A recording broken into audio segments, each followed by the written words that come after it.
Müəllimlər, axşamınız xeyir olsun. Xoş gördük hər birinizi. Axşamınız xeyir.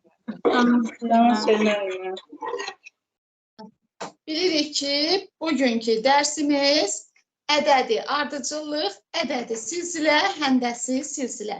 Dərsimiz ədədi ardıcıllıq, ədədi silsilə, həndəsi silsilə. Başlayalım. Ədədi ardıcıllıq. Müəllimlər, baxın. Natural ədədlər çoxluğunda təyin olunmuş funksiyaya ədədi ardıcıllıq deyilir.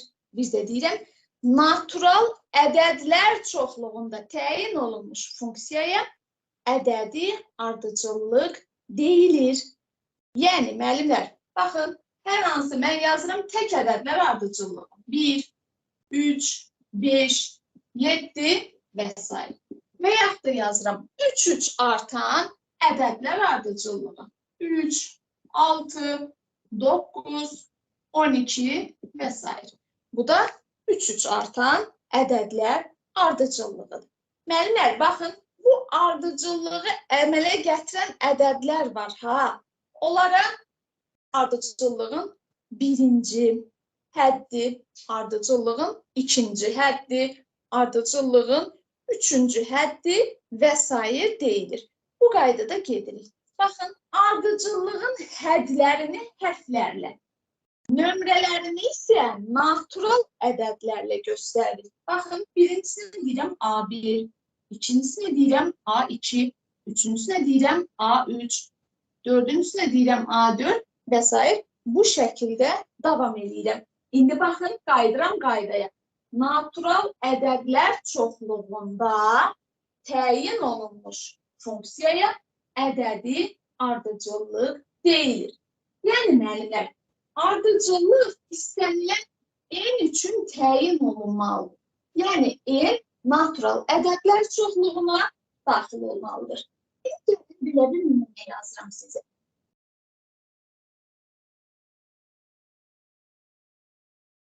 n bərabərdir. N üstəgəl 2, burada yazıram. N üstəgəl 5. Məndən soruşur ki, bu ədədi ardıcıllıqdır, yoxsa ədədi ardıcıllıq deyil. Müəllimlər, biz bilirik ki, ədədi ardıcıllıqda n daxildir n-ə. Yəni, n natural ədəddir. Əgər n natural ədəddirsə, baxın, burada n nəyi ala bilməz? N kəsr məxrəci sıra bilməz. Kəsr məxrəcinin 0 olması üçün n-5, yəni n-5-i ala bilməz. Və zaten -5 natural ədəd deyil. Yəni, n yalnız natural ədədlər ala bilir ədədi ardıcıllıqda. Və n-in yerinə istənilən bir natural ədədi mən yaza bilərəm. Deməli, bu mənə verilən ədədi ardıcıllıq. Yenə deyirəm, ədədi ardıcıllıq olmaması üçün yəni, məxrəc 0 olmalıdır ki, bu ardıcıllıq olmasın. Məxrəcin 0 olması üçün n -5 olmalıdır. Yəni, bu -5-i alsa, yəni məxrəc 0 olsa, ədəd ardıcıllıq olmur. Və mən ədəd ardıcıllığın tərifində dedim ki, natural ədədlər çoxluğunda təyin olunmuş funksiyaya ədədi ardıcıllıq deyilir. Yəni, bir sözlə, -5 natural ədəd deyil. Yəni, n birdən n-ə qədər istənilən bir natural ədədi ala bilir. Yəni, bu ədədi ardıcıllıqdır. Bir də ola bilər, müəllimlər, a-n bərabərdir. Məsələn, n üstəgəl 7, buraya yazıram, n çıxılsın 3. Baxın, müəllimlər, burada n-in yerinə 3 yazan kimi kəsrin məxrəci 0-a çevrilir. Kəsrin məxrəci 0-a çevrilirsə, bilirəm ki, 0-a bölmək yox. Bu artıq ardıcıllıq deyil. Çünki məxrəcin 0-a çevrilməsi üçün n 3 almalıdır və 3 natural ədəd. Bu ədəd ardıcıllıq deyil. Bu gördüyünüz deyil. ədəd ardıcıllıqlarda müəllimlər N'inci həddin düsturundan danışılır. N'inci həddin düsturu nədir? Nə deməkdir? Gəlin buna baxaq. Bilirik ki, ardıcıllıqlar müxtəlif şəkillərdə verilə bilər. Və müəllimlər, müəyyən düsturla verilən ardıcıllığın istənilən hər hansı bir həddini tapmaq üçün N'in yerinə həmin həddin nömrəsini yazıb hesablayırıq. Düzdür? Məsələn, dil test topluluğunda səhifə 139'da bir nömrəni yazıram buna uyğun. X'in bərabərdir 3 bölünsün -1 üstündə M verilib. Deyir ki, bu ardıcıllığın 9-cu həddini tapın.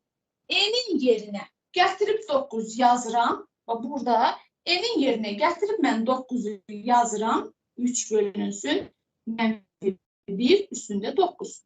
Bu da mənə verir -3'ü. Buna deyirlər N'inci hədd düsturu vasitəsilə hesablamaq. Yəni, N'inci həddi düsturda verilən hər hansı bir həddi tapmaq üçün N'in yerinə, burada gətirib 9 yazın. N'in yerinə mən şərtdə verilən ədədi gətirib yazıram. Buna deyirlər N'inci həddin düsturu. Müəllimlər, ardıcıllığın müxtəlif növləri var. Baxın, ardıcıllığın müxtəlif növləri var. Var monoton artan ardıcıllıqlar, monoton azalan ardıcıllıqlar, var rəqs edən ardıcıllıqlar, var yuxarıdan məhdud ardıcıllıqlar, var aşağıdan məhdud ardıcıllıq, hər iki tərəfdən məhdud ardıcıllıq və yaxud da qeyri-məhdud ardıcıllıq, sabit ardıcıllıq. Bunların hər birinə gəlin tək-tək baxaq. Hər birini tək-tək izah eləyək, görək hansı nədir? Hansı nə deməkdir? Baxın müəllimlər, deyirəm monoton artan ardıcıllıq. Baxın, məsələsi yazıram 5, 6, 8 və yaxud da yazıram ardı ilə 11. Bu monoton artan ardıcıllıqdır. Niyə? Nədən bilirəm monoton artan ardıcıllıq olduğunu?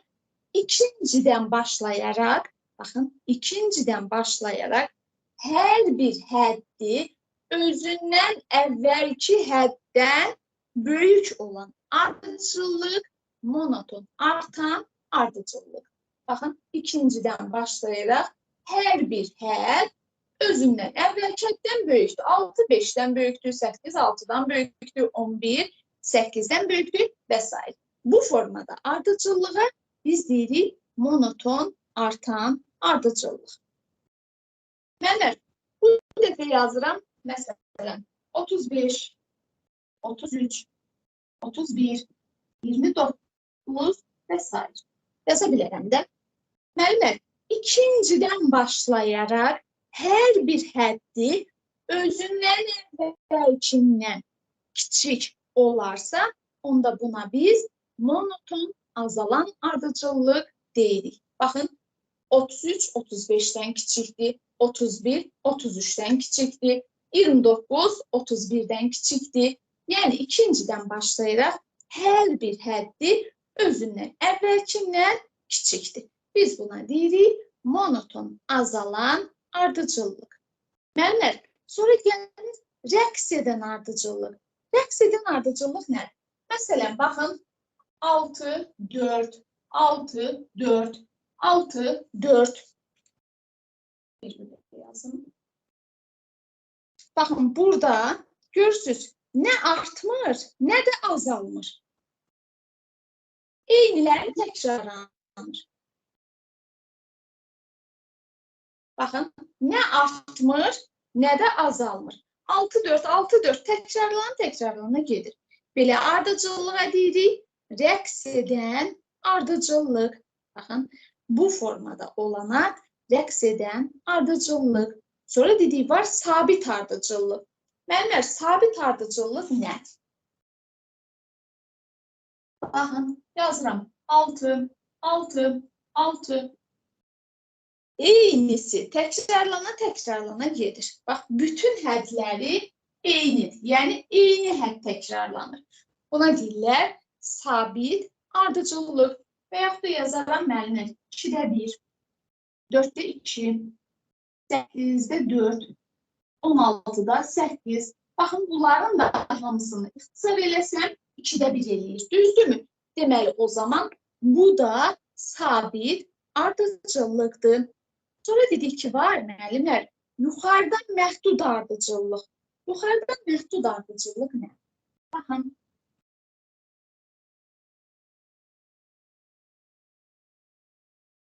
Belə bir ox çəkirəm. Burada yazıram bir dənə A.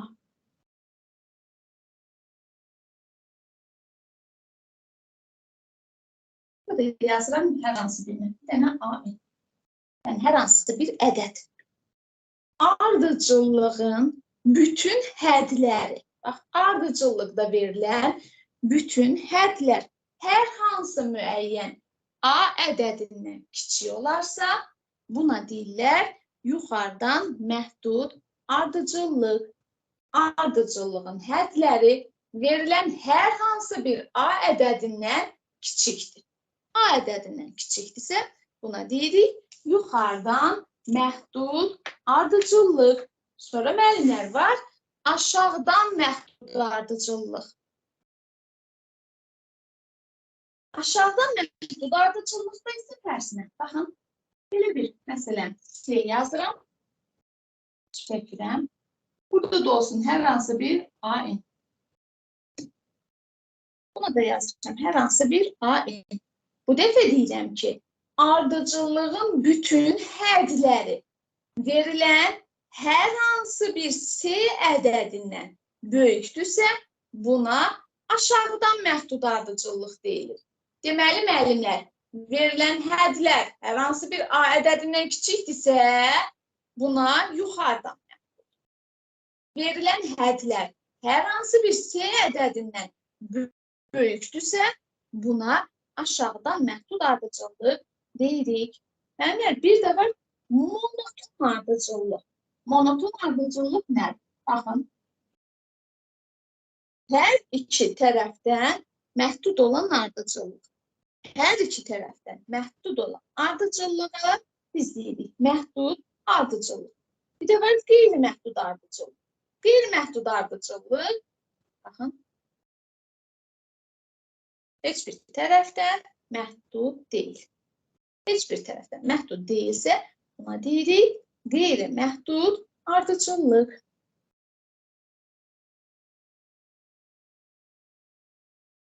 Sonra gəlir müəllimlər, ardıcıllığın verilmə üsulları. Müəllimlər, ardıcıllıqlar, baxın, bayaq biz dedik ki, hər hansı bir ardıcıllıqda N-in yerinə qiymət verməklə cavabı gəlib tapa bilirik. Bir də var müəllimlər, rekurrent düsturla olan ardıcıllıq. Rekurrent düsturla olan ardıcıllıq nədir? Məsələn, hər hansı bir həddi tapmaq üçün özündən əvvəlki həddən istifadə olunur. Baxın, hər hansı bir həddi tapmaq üçün özündən əvvəlki həddən istifadə olunursa, buna deyirik rekurrent düsturla verilən ardıcıllıq. Yenə müəllimlər, test toplusundan bir dənə nümunə yazıram. Məsələn, mənə verilib AM bərabərdir 3A N çıxılsın 1 üstəgəl 2. Rekurrent düsturu verilib, A1-i də mənə veribdir 1. Deyir ki, bunlardan istifadə eləyərək ilk 3 dənə həddi yazın. Bir dəfə A1-i özü verir, A2-ni tapıram. A2-ni tapmaq üçün, baxın, 3, 2-dən 1 çıxdım. A1 üstəgəl 2. Yəni, A2-ni tapmaq üçün mən gəlib A1-in qiymətindən istifadə eləyirəm. 3 vurulsun 1 üstəgəl 2. Bu da elədi 5. Gəl A3-ü tapıram. A3-ü tapmaq üçün yenə yazıram 3. Yenə 3 idi. 3-dən 1 çıxdım, qaldı 2. A2 üstəgəl 2. A2-nin qiymətini gətirib düsturda yerinə yazıram. Bu da mənə verdi 17. Düzdür müəllimlər? Bax, bu üsula deyirlər rekurrent üsul, rekurrent düstur. Yəni, hər hansı bir hədd özündən əvvəlki hədlərdən istifadə olunmaqla tapılırsa, bu formada düstur adlanır, rekurrent düstur. Mənə deyir ki, baxın, Sn bərabərdir, baxın, mənə deyir Sn bərabərdir A1, A2, A3, AN.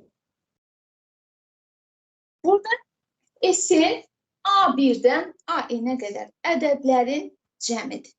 Baxın, Sn A1-dən AN-ə qədər olan ədədlərin cəmidir.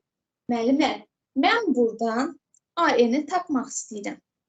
AN-i tapmaq üçün yazacağım Sn çıxılsın, Sn çıxılsın 1. Gəlin bunu izah edək və gəlin bunun açılışını yazaq görək bu necə alınır, bu nədir əslində. Məsələn, müəllimlər, baxın, A2-ni tapanda yazıram S2 çıxılsın S1.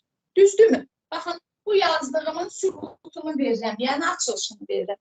S2 nədir?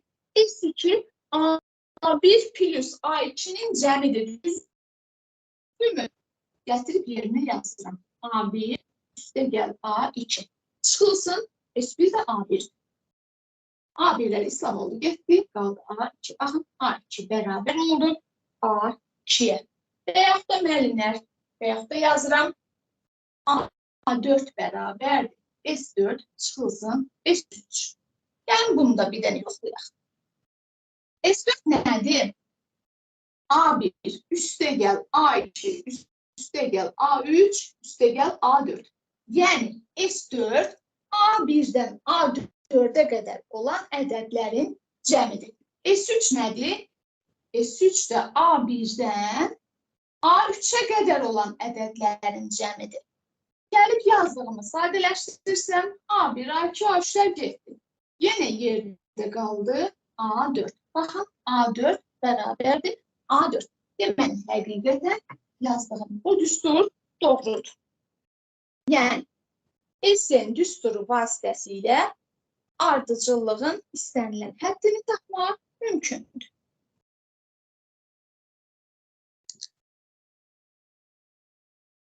Mənə ardıcıllıqlar ədədi silsilə və həndəsi silsilə şəklində verilə bilir.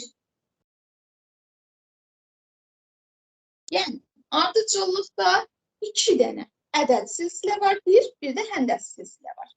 Yəni, 2 xüsusi ardıcıllıq var, biri ədəd silsilədir, biri həndəsi silsilə. Başlayırıq ədədi silsiləyə.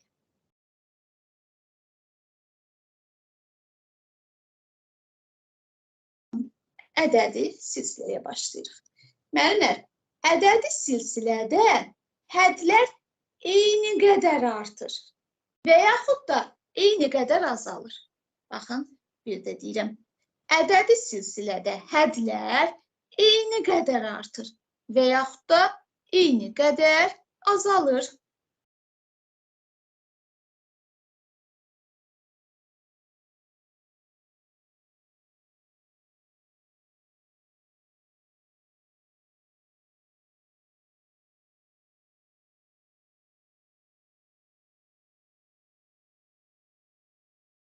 Nədir bu? Gəlin baxaq. Dediyimizin açılışını verək. Məsələn, müəllimlər, yazıram, baxın. 1, 3, 5, 7, 9 və yaxud da yazıram. 15, 10, 5. Baxın, 2, 2 artdı, 5, 5 azaldı. Yəni, eyni qədər artırsa və ya eyni qədər azalırsa, buna biz deyirik ədədi silsilə.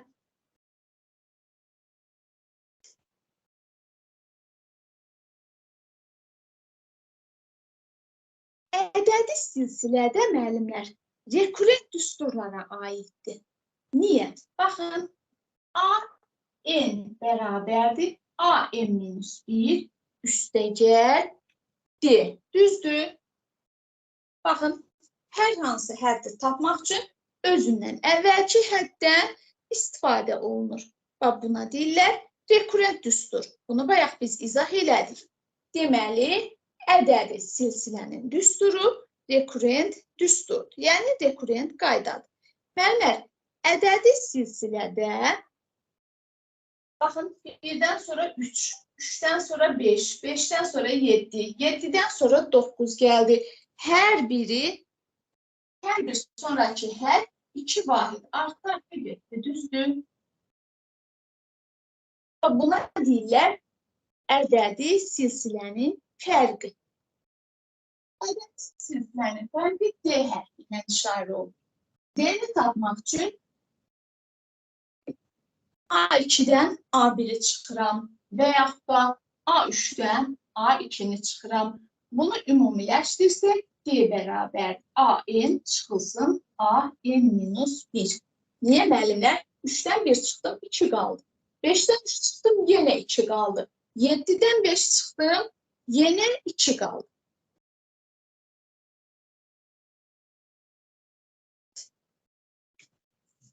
Silsilənin fərqini, yəni D-ni tapmaq üçün, baxın, bizdə belə bir düstur var. D bərabərdir AN çıxılsın AK, N çıxılsın K. Silsilə fərqini tapmaq üçün bir də bu düsturdan istifadə edirik. AN, N-inci hədd, AK, K-cı hədd, N-dən K isə həmin hədlərin nömrələridir. Yəni, hədlərin nömrələridir N-dən K. Ədədi silsilə, müəllimlər, olur artan, olur azalan, bir də olur sabit silsilə. Artan ədədi silsilə nədir? Baxın, əgər D sıfırdan böyük olarsa, buna biz deyirik artan ədədi silsilə. Məsələn, mənə D-ni 3 verib. A1-i də veribdi 1. İkincini tapanda 1-in üstü 3 gələcəm olacaq 4. 4-ün üstünə 3 gələcəm oldu 7. 7-nin üstünə 3 gələcəm oldu 10. Deməli, D sıfırdan böyükdürsə, bu olur artan ədədi silsilə. Əgər müəllimlər D sıfırdan kiçikdirsə, o zaman bu olur azalan ədədi silsilə. Məsələn, D-ni mənə verib -2. Birincini də verib 9. İkincini tapmaq üçün 9, yəni A1 üstəgəl D elədi 7. Üçüncünü tapmaq üçün A2 üstəgəl D. Növbətini tapmaq üçün yenə 5 üstəgəl -2. D sıfırdan kiçikdirsə, bu oldu azalan ədədi silsilə. Müəllimlər, bir də var sabit silsilə. Sabit silsilədə D həmişə 0. Məsələn, 6, 6, 6. Biz A2-ni tapanda A1-in üstə D gəlirik. 6-ın üstə 0 gəldim, 6. Yenə A3-ü tapanda A2-nin üstə 0 gəlirik. 6-ın üstə yenə 0 gəldim, elədi 6. Buna deyirlər sabit silsilə. Müəllimlər, ədədi silsilədən baxın, ədədi silsilədə A2-ni tapanda A1-in üstünə D gəldik. A3-ü tapanda A2-nin üstünə D gəldik. A4-ü tapanda A3-ün üstünə D gəldik. Düzdürmü? Yaxşı. A-N üçün ümumi halda düsturu necə yaza bilərik? Bunu bir də yazaram. A1 üstəgəl, baxın, 2-dir. Və yaxud da A1 üstəgəl 3-dir. Bu şəkildə də bunu yaza bilərsiniz. Yaxşı, bunlara əsasən A-N üçün ümumi düsturu mən necə yazım? A1 üstəgəl, baxın müəllimlər, A4 bərabərdir, A1 üstəgəl 3-dir. Baxın, 4-dən 1 əskik. A3 bərabər, A1 üstəgəl 2-dir, 3-dən 1 əskik. Burada da o zaman buna uyğun olaraq nə yazacağım? n çıxılsın 1 vurulsun D. Bu da oldu bizə n-ci həddi düsturu. Bunu müxtəlif cür yaza bilərsiniz. A-n bərabərdir. Baxın. A n-1 üstəgəl D şəklində yaza bilərəm. Və yaxud da yazaram A-n bərabərdir. Məsələn, A-m üstəgəl n çıxılsın, m vurulsun D. Məsələn, buna aid gəlin bir nümunə yazaq. A8 bərabərdir. A3 üstəgəl 8-dən 3-ü çıxaram. 5 D şəklində bunu biz yaza bilərik. Müəllimlər, bayaq mən sizə bir düstur yazdım. D bərabərdir dedim. A, K, düzdürmü? Çıxılsın. Nə yazmışdım bayaq? A, N çıxılsın A, K. Burada da yazmışdım N çıxılsın K. Düzdürmü? Yəni, belə bir düstur yazmışdım. Baxın, bu düsturun alınmasını sizə göstərəcəm. Buradan müəllimlər, buradan. Buradan yazın. Baxın, buradan A, n çıxılsın A, m bərabərdir. N çıxılsın m vurulsun D. Gəlib D-ni tapmaq istəsəm, A, n çıxılsın A, m, n çıxılsın m. Bu da buyurun sizə D-nin hardan alınması. Yəni, D-nin açılışı.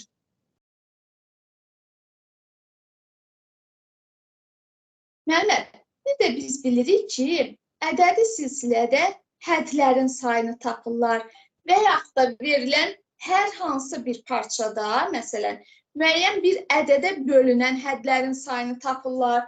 Biz belə bir düstur yazırdıq. N bərabərdir. Belə bir düstur yazırdıq həmişə. A-n çıxılsın A1, düzdürmü? Bölünsün D, üstəgəl 1. Bu da müəllimlər, bu düsturdan alınmırmı? A-n bərabərdir. A1 üstəgəl n-1 vurulsun D. Baxın, buradan alınan düstur. Buyurun. Yəni, biz hələ naturalı keçəndə deyirdik ki, müəyyən A1, AM parçasında D-yə bölünən ədədlər, məsələn, 3-ə bölünən ədədlər, 5-ə bölünən ədədlər, düzdürmü, sayını tapırdıq. Bax, bu düsturdur. Yəni, buradan alınan düsturdur.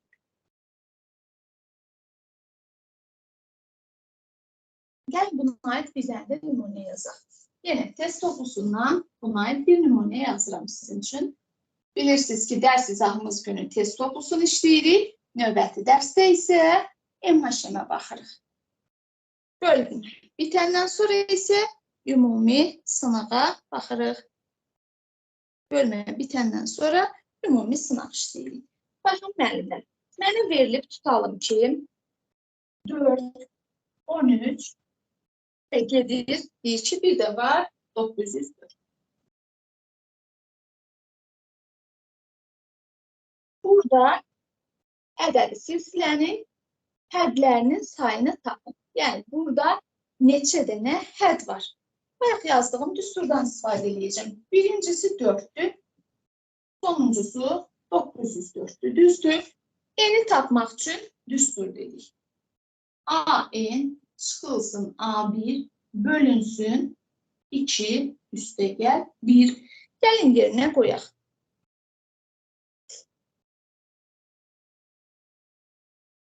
Biz burada D-ni tapmamışıq, müəllimlər. Mən burada birbaşa 2 yazdım. Burada 2 olmur axı. Bizdə fərqlidir.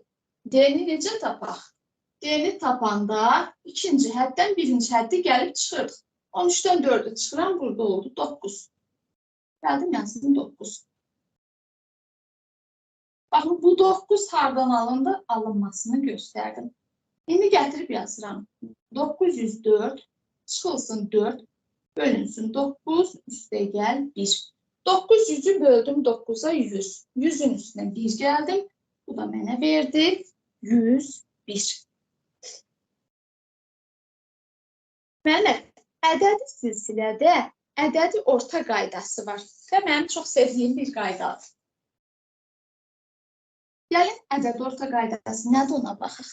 Baxın, mənə verilib A1, A2, A3, A4, A5. Müəllimlər, ədədi silsilədə ikincidən başlayaraq hər bir hədd onunla qonşu olan hədlərin ədədi ortasına bərabərdir. Yəni, baxın, A2 bərabərdir. A1 üstəgəl A3 bölünsün 2. Və yaxud da A3 bərabərdir. A2 üstəgəl A4 bölünsün 2. Və yaxud da, baxın, eyni məsafədə duran hədlərin ədəd ortasında yaza bilərəm. A3 bərabərdir. A1 üstəgəl A5 bölünsün 2. Bu da sizə ədədi silsilədə ədədi orta qaydası.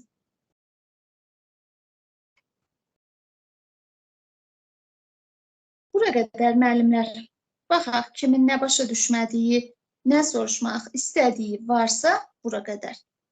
Bax, buna bir izah verək.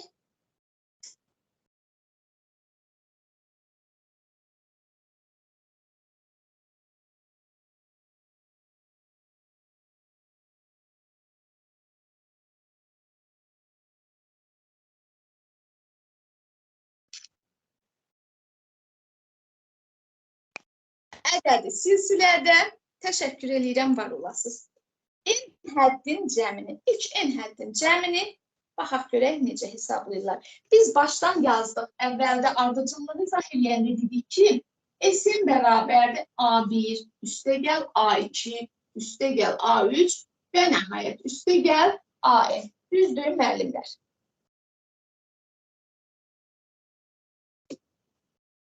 Buradan S-in bərabərdir A1 üstəgəl AN bölünsün 2 vurulsun N. Müəllimlər, bu hardan alınır? Bu düstur necə alınır? Gəlin, bu düsturun alınmasına baxaq. Bu düstur hardan alındı? Necə alındı? Mən bunu yazmışamsa, necə bunu aldım? Gəlin, baxaq. Bir dəfə müəllimlər, A1-dən AN-ə qədər cəmi yazıram. Buyurun, bunu biraz uzadım. Baxın, A1, A2, A3, sonra yazıram AN-2, sonra yazıram AN-1 və nəhayət yazıram AN. Müəllimlər, bir dəfədən bunun tərsinə yazdım. Yəni, S-in bərabərdir AN üstəgəl AN-1 üstəgəl AN-2 üstəgəl A3 üstəgəl A2 üstəgəl A1. Baxın, indi bunları gəlib tərəf-tərəfə toplayıram. S-dən S-ni topladım, elədi 2 dənə S-in bərabərdir. A1, AN. A1 üstəgəl A. Sonra A2 üstəgəl AN-1 üstəgəl və nəhayət AN üstəgəl A1. Baxın, bir dəfə A1-dən AN-ə kimi yazdım, bir cəmi. Bir dəfə də AN-dən A1-ə kimi tərsinə yazdım cəmi. Müəllimlər, baxın, A1 üstəgəl AN, A2 üstəgəl AN-1, A3 üstəgəl AN-3. Bunlar hamısı bir-birinə bərabərdir, düzdür? Bir-birinə bərabərdir və bu cəm n dənədir də 3 nöqtə qoymuşam. Yəni, bu cəmdən n dənə. O zaman gəlib yazıram. Baxın, 2 dənə S-in bərabərdir. N dənə A1 üstəgəl AN. Buradan da gəlib S-in tapsam. A1 üstəgəl AN vurulsun. N bölünsün 2. Və yaxud da N burada da yaza bilərsiniz bu şəkildə. Heç bir fərqi yoxdur.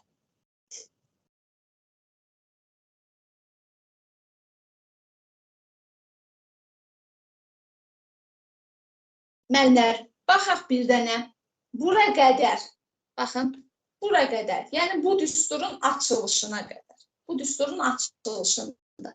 Başa düşmədiyimiz nəysə qaldı mı? Təkrar izahı ehtiyacı olan, təkrar soruşmaq istədiyimiz hər hansı bir hissə varsa, buyurun təkrarına baxaq müəllimə. Əla müəllim. Yoxdur ehtiyac. Aha, süper. Getdi ardına. Axşam üstü yoxdur. Hər vaxtınız xeyir müəllimə. Təşəkkür edirəm. Əlləriniz dərd görməsin. Var olasınız. Sağ olun. Ardına baxırıq. Biz göndərə bilmirik o cür. Sözlə göndəririk. Allah sizi var eləsin. Amin müəllimlər. Allah cümləmizi var eləsin. Allah hər birinizə can sağlığı versin. Ardına baxırıq.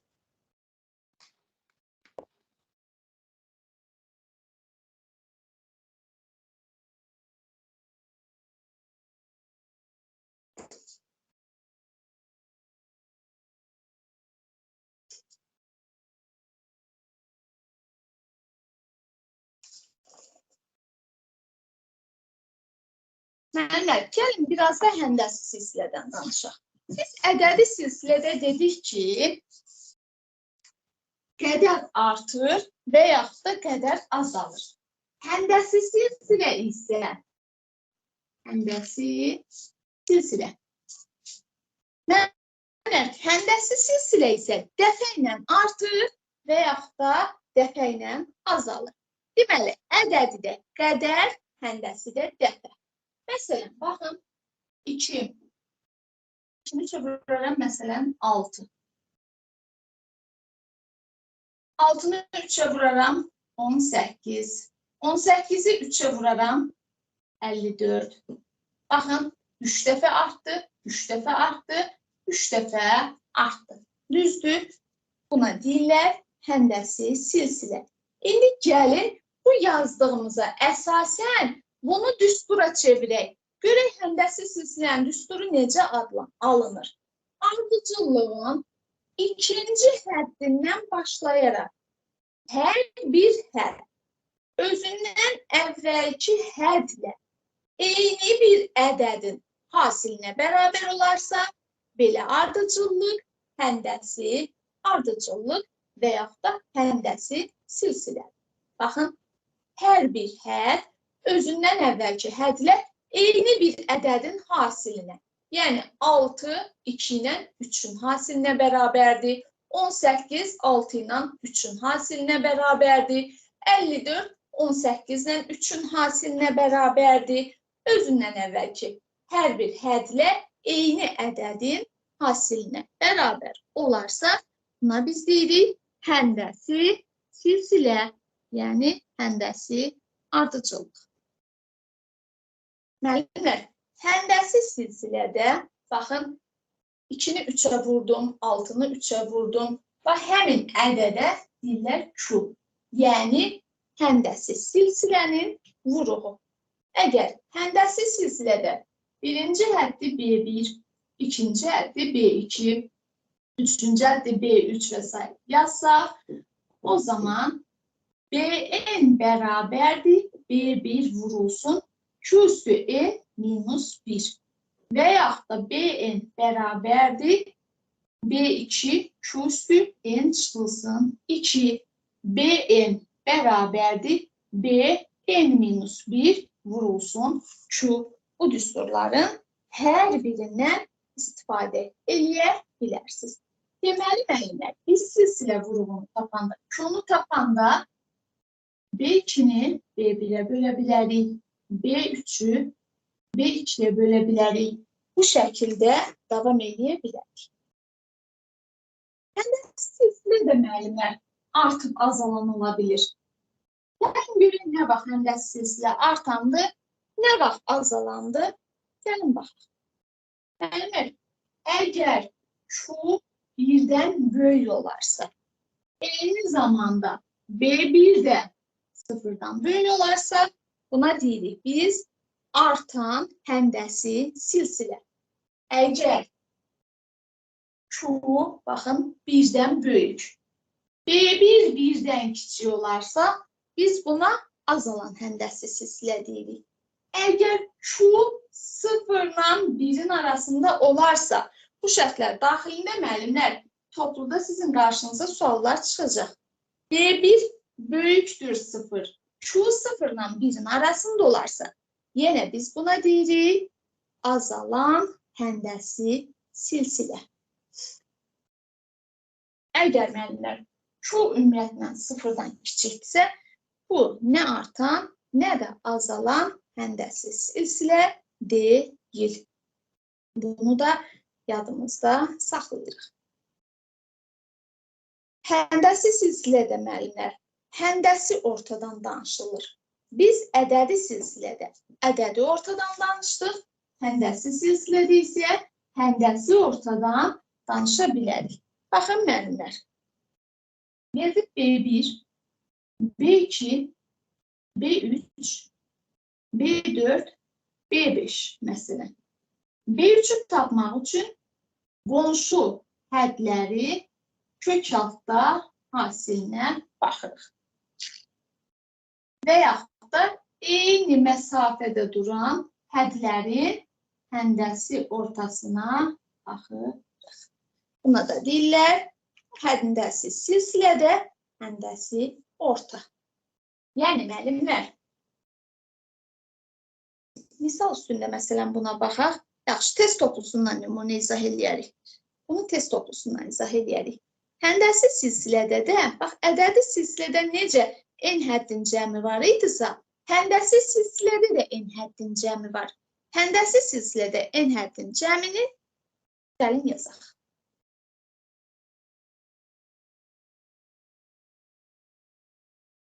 S bərabərdir.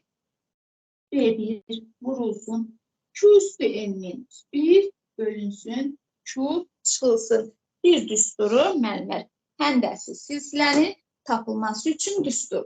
Məsələn, baxın, məsələn, gəlin bir nümunə yazaq. Yenə, topludan bir dənə nümunə yazıram. B1 bərabərdir deyir 2-yə. B5 bərabərdir deyir 162-yə. Mənə deyir ki, S6-nı tapın. Gəlin, S6-nı tapın. Müəllimlər, 2 dəqiqə özünüz tapırsınız, sonra birlikdə baxırıq.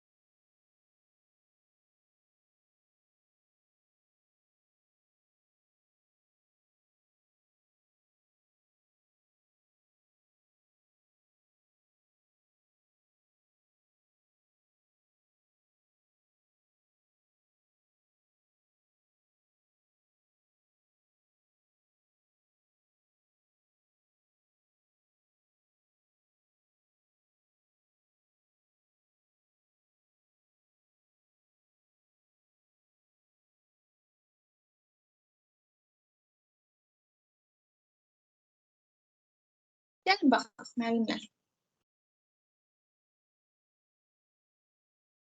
Artıq müəllimlərimiz düz cavabları yazır. Gəlin baxaq. Müəllimlər, S6-nı tapmalıyam, düzdür. S6-nı tapmaq üçün əvvəlcə gəlib Q-nu tapıram. Baxın, əvvəlcə gəlib mən Q-nu tapıram.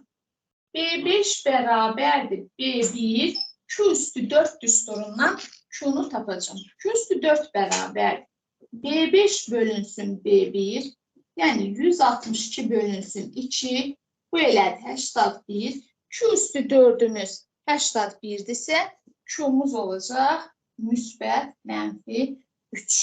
Düzdürmü? Q bərabərdir 3 halı üçün. Baxın, bir dəfə Q bərabər 3 üçün, bir dəfə də Q bərabər mənfi 3 üçün gəlib hesablayırım.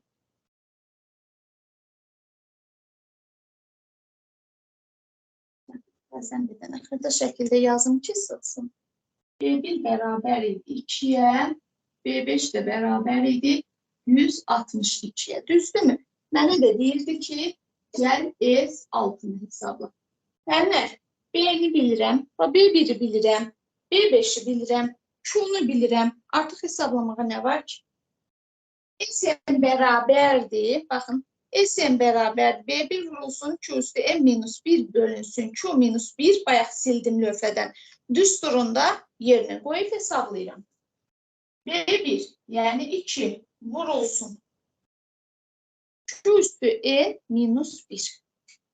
Yəni 3 üstü 5, daha doğrusu Q üstü N minus 1. Yəni 3 üstü 6 çıxılsın 1. Yəni 729 çıxılsın 1. Bölünsün Q çıxılsın 1. Yəni 3 çıxılsın 1. Bunu da gəlib hesablasaq 728. Artıq söhbət hissəsində yazan müəllimlərimiz var. Müəllimlər, mən Q-nu müsbət mənfi 3 almışdım, düzdür? Bir dəfə də gəlirəm, mənfi 3 olan hal üçün hesablayacağım. Yenə S6 bərabərdir B1, yəni 2 vurulsun. Q üstü 6 minus 1. Q üstü 6 minus 1 nə edir? Yenə 729 çıxılsın 1. Məxrəcdə Q çıxılsın 1. Yəni mənfi 3 çıxılsın 1. Bu da mənə verdi mənfi 4. Cavabım belədir, mənfi 364. Buyurun müəllimlər. Q-nun hər iki halı üçün gəlib S6-nı hesabladıq. Buyurun, götürün qeydlərinizi.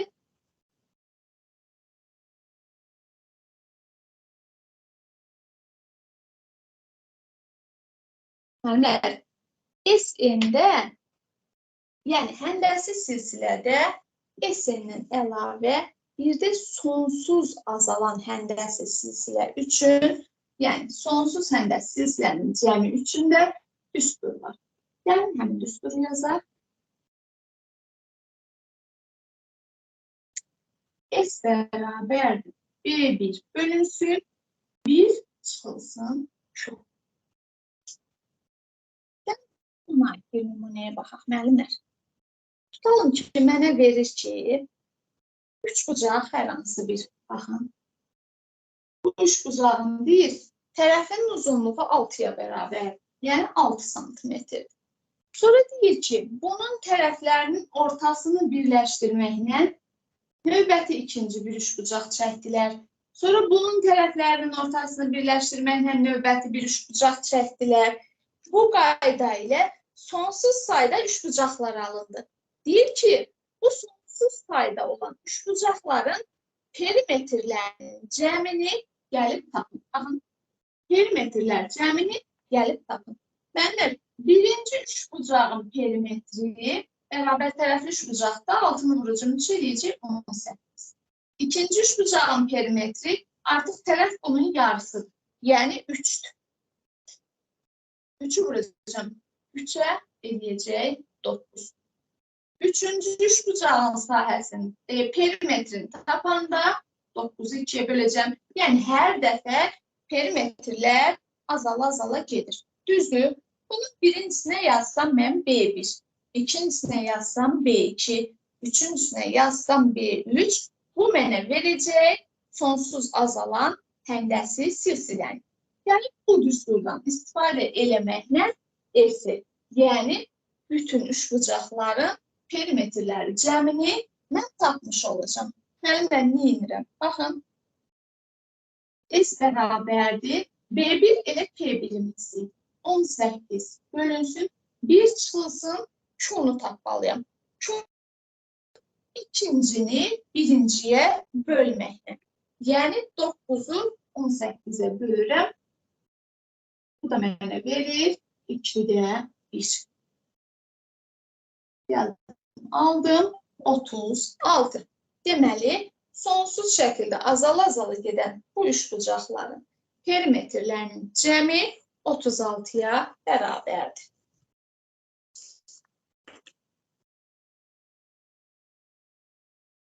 Müəllimlər, açıram səslərimizi.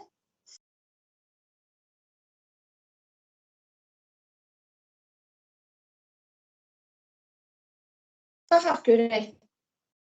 ədədi ardıcıllıqdan, ədədi silsilədən, həndəsi silsilədən başa düşmədiyimiz nə qaldı müəllimlər? Səsləriniz açıqdır, buyurun. Baxın, başa düşmədiyiniz nə qaldısa, buyurun deyin. Çox təşəkkür edirəm, var olasınız. Test toplusundan nümunələr işləyirik yenə. Bayaq yalnız qayda izahlarına aid nümunələr işlədik. İndi müəyyən qədər işləyək. Müəllimə, bayaq ədəd ardıcıllıqdan nəyə baxaq dediniz? 8 nömrəliyə. Buyur müəllimə. Müəllimə. Ədədi 18-18. ədədinin cəmi düsturunda bir dənə də düstur vardı. 2A1 üstə görə n-1 vurulsun deyib. Bəli, onu da gəlin deyək. Aha, gəlin onu da deyək. O hardan alınır, onu da deyək. Baxın, onu yazmaq yadımdan çıxdı. Müəllim Olaraq. bizi bir də 3'ü götürdünüz, bir də düşdü. Orada bizim cavabımız hansı oldu indi?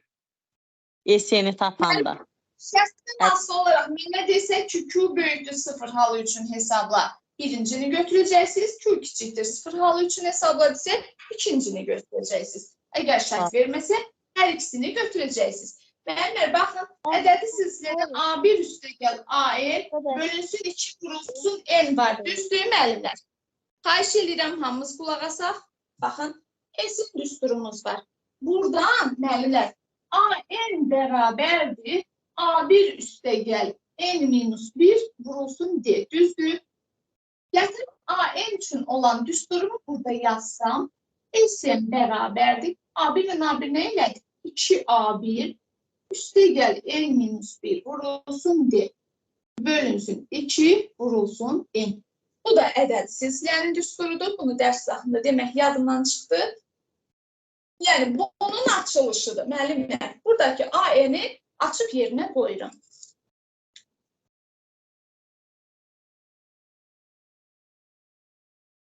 Buyurun, qeyd götürün.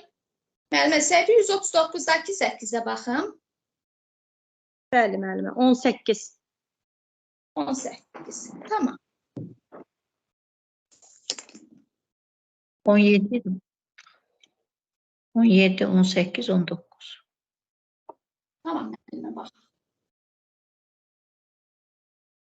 O zaman gəlin 17 ilə başlayaq.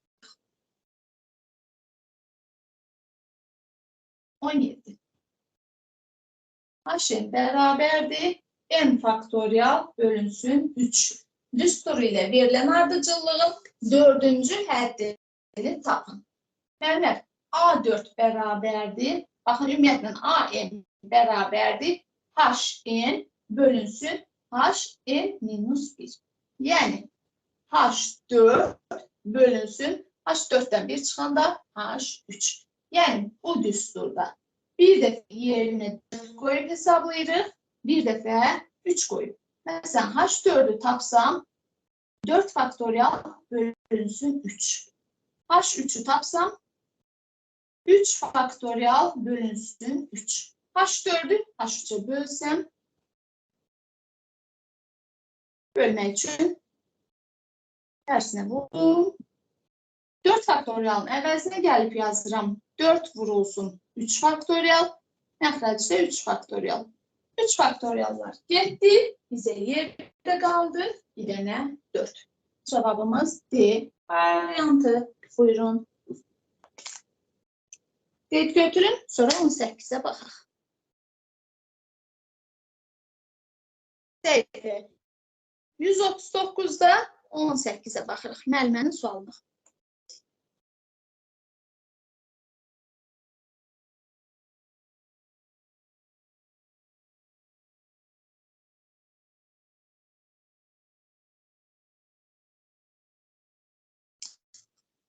K həddi, baxın, səhifə 139'da 18. Kancı həddi AK bərabər 1 üstə gəl K üstə gəl K kvadrat. Məxrəcə verib K vurulsun, K üstə gəl 1. Düsturu ilə verilən ardıcıllığın ilk N həddinin cəmini tapın. Yəni, əvvəlcə bunu sadələşdirirəm. Baxın, surətdə məxrəcin eynisini yaratmağa çalışıram ki, tək-tək kəsirlərə keçin. K üstəgəl K kvadratından K-nı çıxartdım. Qaldı K üstəgəl 1. Üstəgəl 1. Məxrəcdə K üstəgəl 1. Keçirəm tək-tək kəsirlərə. K vurulsun K üstəgəl 1 bölünsün K. K üstəgəl 1 üstəgəl 1 bölünsün K. K üstəgəl 1. Bunlar ixtisar oldu. Getdi. Qaldı 1 üstəgəl 1 bölünsün K. K üstəgəl 1. Burada müəllimlər nə yaza bilərik? Bu birə dəymirəm. Bu 1 qaldı. Biz kəsirlərə keçəndə, kəsirlərdə bu var idi. 1 bölünsün K çıxılsın, 1 bölünsün K üstəgəl 1. Bunu bu şəkildə yaza bilərik. Düzdürmü? İndi mənə deyir ki, ilk en həddinin cəmini tap. Mənə isə nəyə bərabər? A1 üstəgəl A2 üstəgəl AN. Düzdürmü? Baxın, bundan istifadə edəcəm. A1-in əvəzinə nə yazım? 1 üstəgəl bu düsturda K'ların yerinə 1 yazıram. 1'i 1'e böldüm. 1 çıxılsın 1 böl 2. İndi A2 üçün eyni şeyi gəlirəm. Bunu mötərizədə yazım. Bu A1'in yerinə qoydum bu düsturda. İndi A2 üçün. Harada K varsa yerinə 2 yazacağım. 1 üstəgəl 1 böl 2 çıxılsın 1 böl 3. Və nəhayət bizdə en həddin cəmini istəyir daxı. Harada K varsa yerinə n yazıram. 1 üstəgəl 1 bölünsün n, 1 bölünsün n üstəgəl 1. Baxın müəllimlər. Baxın. Mən 120 Hamısı bu qaydada gedir. Düzdürmü? Nə qalır bizdə? Baxın bu 1'lər var ha. Bu 1'i hər birində yazmışdım. Yəni 1'dən n'ə qədər n dənə 1 var. Bunu yazdım, n vurulsun 1. Sonra burada bir dənə bu 1'də var. Üstəgəl 1. Çıxılsın, yerdə qalan hamısı getdi, qaldı 1 bölünsün, n üstəgəl 1.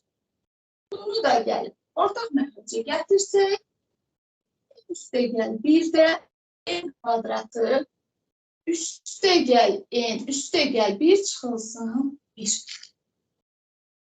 N kvadratı üstəgəl n, sonra üstəgəl bir dənə də n var.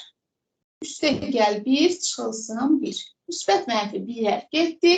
N üstəgəl 1'də n kvadrat üstəgəl 2n. Müəllimlər, bir də izah verək.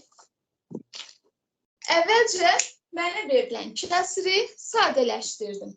Baxın. K üstəgəl K kvadratından K-nı çıxartdım mötərizə xaricinə. Oldu K vurulsun K üstəgəl 1, üstəgəl bu 1. Məxrəcə dəymədim. Sonra keçirdim tək-tək kəsirlərə. İxtisar elədim, qalanı yazdım. Bunu yenə tək-tək kəsirlərə parçaladım. Mənə deyir ki, 1-dən n-ə qədər olan həddin cəmini tapın. Yəni, ilk n həddin cəmini tapın. Mənlər, aldığım son düsturda, belə deyək də, mənim tapşırığım üçün olan ana düsturda K-nın yerinə bir dəfə 1 yazdım, bir dəfə 2 yazdım və nəhayət sonuncu dəfə n yazdım. Sadələşdirdim, mənfi müsbətləri islah elədim. Baxın, A1'də də 1 var, A2'də də 1 var, AN-də də 1 var. Yəni, bu 1, A1, A2, AN üçün hər birində var. Deməli, 1 n dənə. N vurdum 1'ə. Bu 1, bu 1'dir. Yerdə qalanlar hamısı gedir, bir də axırıncısı qalır. Gətirdim orta məxrəcə. Bir də müəllimə 19 istədi, 19'a da baxaq. 19 yox, 119. Gəlməm. 119. 19'u da kimsə istədi. 121. Həmdəsi silsiləyə yaxındır orada, axırları dərədir silsilən. 121. Mənlər, ədədi ardıcıl. Sualınız qaldı mı? Müəllimə 19'u da yazaq, çünki mən burada səhv cavab alıram.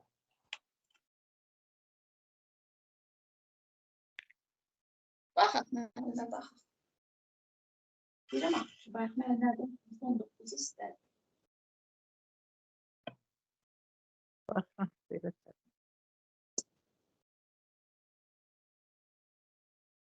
Evet, ardıcıllıqda 19'a baxırıq. Səhifə 139.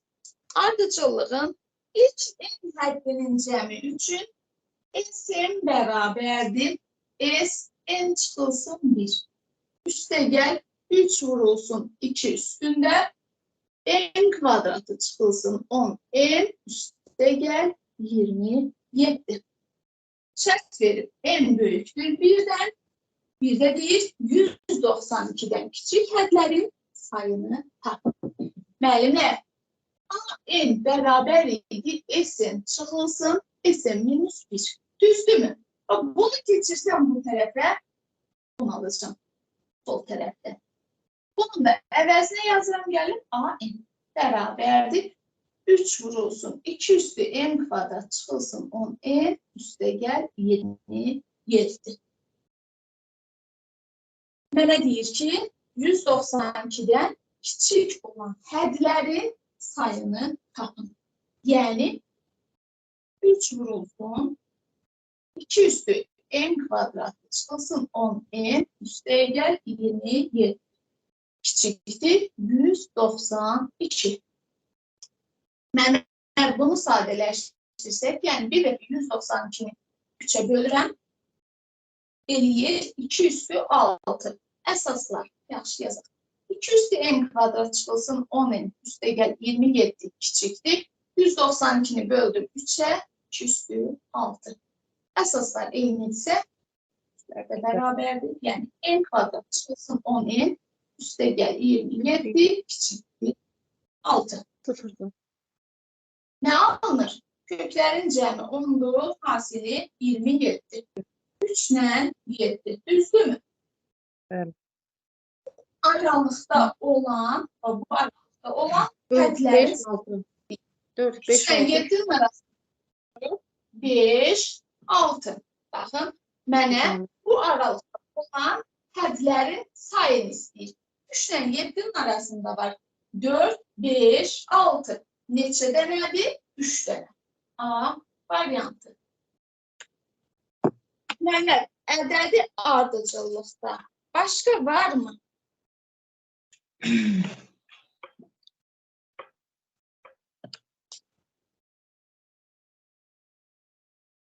Mən 26-ya baxaq da. 26. 11'dir. Yəni, zəhmət olmasa artıq səsləri bağlayaq. Yəni, mikrofonlar bağlayaq ki, qıraqdan əlavə səs düşməsin. 26. Səhifə 140-da 26. Deyir ki, A1 bərabərdir, x çıxılsın 3. A2 bərabərdir, 10 çıxılsın x. Ədədləri bütün hədləri müsbət olan azalan ardıcıllığın hədləridir. X-in ala biləcəyi tam qiymətlərin cəmini tapın. Müəllimlər, azalan ardıcıllıq nə idi? İkincisi, birincisindən kiçik olan ardıcıllığa biz dedik azalan ardıcıllıq. Düzdürmü? Eyni zamanda mən bilirəm ki, x çıxılsın 3 böyükdür 0, 10 çıxılsın x böyükdür 0 olmalı. Gəlin əvvəlcə bunu həll edək. 2x kiçikdir 13, x də kiçikdir 6,5'dir. Baxın buradan x böyükdür 3'dən, buradan da x kiçikdir 10'dan. Deməli, 3 ilə 10 aralığında x də kiçikdir 6,5 almışım. Daha doğrusu bunu buraya keçirdim. Ne oldu? Bunu buraya keçirdim, oldu 2x. 3'ü buraya keçirdim 13. 13'ü de 2'ye böldüm. 6,5. Neyse yazdım bəs. Aha, müəllimlər, çox üzr istəyirəm. Dediyimin əksini yazmışam. Baxın, bunu qoyun silim ilə başdan bir də yazın. Səhifə 140'da 26. Baxın. Deyir ki, A1 bərabərdir x çıxılsın 3. A2 bərabərdir. 10 çıxılsın x. Ədədləri, bütün hədləri müsbət olan azalan ardıcıllığın hədləridir. X-in ala biləcəyi tam qiymətlərin cəmini tapın. Azalan dedisə, biz bayaq dərs izahında dedik. İkincisi birincisindən kiçikdir. Yəni birincisi ikincidən böyükdür. Eyni zamanda bilirəm x çıxılsın 3 böyükdür 0, 10 çıxılsın x böyükdür 0. Bunu həll eləsək 2x böyükdür 13, x böyükdür 6,5. Buradan alıram ki x böyükdür 3, buradan da alıram x kiçikdir 10. 3 ilə 10 aralığında x böyükdür 6,5 aldım. Sən çəkək. Çəkək baxaq. 3-dən böyük. 10-dan kiçik. Və 6,5 almışam. 6,5-dən də böyük. Baxın müəllimə, bu hissədə olanlar. Hansı var? 7, 8, bir də 9.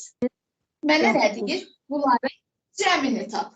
7 üstə gəl, 8 üstə gəl, 9. Nə eləyir? 24.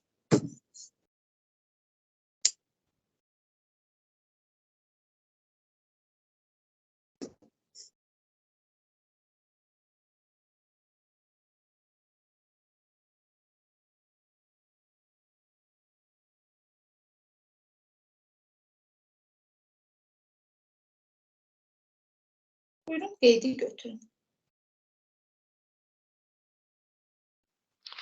Günay müəllimə, o silsilədə deyir, birdən məsəl üçün 98-ə qədər olan ədədlərin cəmini tap. A1 plus AN bölü 2 vur n düsturudurmu, onun düsturu? Bəli, müəllimə, bəli. Cəmini tap, yoxsa sayını? Cəmini. Cəmini tapanda esin. A1 plus AN bölünsün, 2 vurulsun n. Oldu, sağ ol. 72. Səhvən neçə idi? 142-də. 25-dən başlayaraq neçə ardıcıl natural ədədin cəmi 196-dır. Müəllimə, A1 25-dir. Baxın, 25-dən başlayaraq neçə ardıcıl natural ədədin cəmi 196-dır. S-in bərabərdir 2A1 üstə gəl, n-1 vurulsun, D bölünsün, 2 düsturundan vurulsun, N. Düsturundan istifadə edir. A2 26 olacaq da. Ardıcıl deyirsə 25, 26, 27. 2A1 üstə gəl, baxın 2A1 üstə gəl, n-1 vurulsun, D, D-ni 1 götürürük. Vurulsun, N bölünsün, 2 bərabərdir 196. Həmin düsturdan N istəyir. Yəni biz onu ardıcıl götürə bilərik də Günay. Çünki ardıcıl deyil. 25, 26, 27. Onda D bərabərdir 1 olur da. Həmən düsturda yerinə qoymaqla tapa Bir bilərik. sayasız ki, görüm neçədən əsini toplasam. Yox, elə yox. Məsələn, A1 25-dirsə, A2 26-dırsa D-ni tapa bilərik. Sən düsturdan yerinə qoysaq, onun da cəmini 196-ya bərabərləsək həll edə bilərik. A1 A2-yə ehtiyac yoxdur. A1 A2-ni tapan, A1 25-dir mənə deyir ki, ardıcıl natural ədədlər. Mən bilirəm ki, ardıcıl natural ədədlərsə, ardıcıl natural ədədlər bir-bir artır da. D avtomatik şəkildə bir. Və 1-ə bərabərdir. 73 də eyniliyindən elədi. Çox sağ olun. Müəllimə, bir də zəhmət olsun 77-ni də deyərdiniz, daha çox xahiş edirəm. Ardıcıllığı ədədi silsilədir. Mən A23-ün yerinə yazaram. Baxın, A11 üstəgəl 12-dir. Və bu şəkildə gedin. 11-də A1 üstə gələk 10 deyə, A5 A1 üstə gələk 4 deyə. Savunluq gedəcək. Və yaxud da hamısını A1 üstə gəl. Məsələn, A23-ün yerinə və yaxud da yazaram A1 üstə gəl 22-dir. A11-in yerinə A1 üstə gəl 10-dir. Hər ikisində müsbət mənfilər istab olub gedəcək. İstiyab əvvəlcə qayda. Hamısı A1-ə gələndə rahat eləmək olur. Orada gedirlər, nə gəlirsən yazmaq olur. Onu Müəllimə, belə üzr yazdım. istəyirəm. A7 bərabər Sorsun. S çıxılsın 36 Bir dəqiqə şəklində. müəllimə. 361 edir sualın cavabı. Müəllimə hansı sualın cavabı? 75-dir deyirsən. 75-də cavab A7 -1. Değil axı. Kimsə söhbət hissəsində yazıb ki, sualın cavabı 361 edir. Hansı sualın cavabı müəllimə? Çox suala baxdıq. 75-də Müəllimə, -1 aldım. əvvəlki birinci dəfə tapşırıq verdiniz bizə. Orada dediniz ki, yanlış şərti deyəcəm sizə. B1 bərabərdir 2, B5 bərabərdir 162. Bir dəfə müsbət halına baxdıq, bir dəfə mənfi halına baxdıq ona görə. Hə, o misal idi, tamam. Müəllimə bir şey soruşum sizdən. Məndə məsəl üçün topluda heç nə yoxdur da. Yəni o topluda bircə dənə sualım var idi, o qalmışdı. MHM-in nə qədər işləməliyik ki? Müəllimə, nə qədər bacarırsınızsa işləyə gedin. Başdan Hə, o yaxşı olar ki, 3 bölməni işləyəsiniz.